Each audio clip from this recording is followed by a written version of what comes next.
үшін мейірімді болыңыз. Жұрттар, білесіз бе, қарапайым халық бұрын әлі де кейбір өлкелерде соны ұстанады. Ей, намаз оқымайсың ба десе, мен қорқам дейді намаз оқудан. Оның қорқынышы мынау қазіргі Атыраудағы, батыстағы қорқыныш емес, жоқ. Қорқам дегенде, мен бұл үмітті ақтай алам ба, ақтай алмайым ба? Намазхан адам деген сондай таза адам, сондай пәк адам, мен сондай боламайтын шығармын деп қорқам дейді. Оны ше қарапайым көшедегі сауатсыз біреу айтады.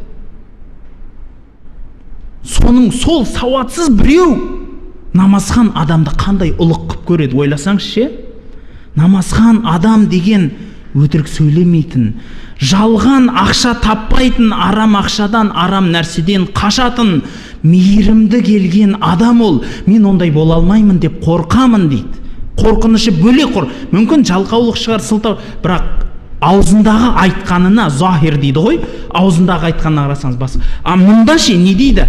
Менің балам да, өзім де намаз оқудан қорқам дейді. Неге десе, ой, анандай болмай-ақ қойдым, өйтіп болғаннан көр дейді. Солма дейді.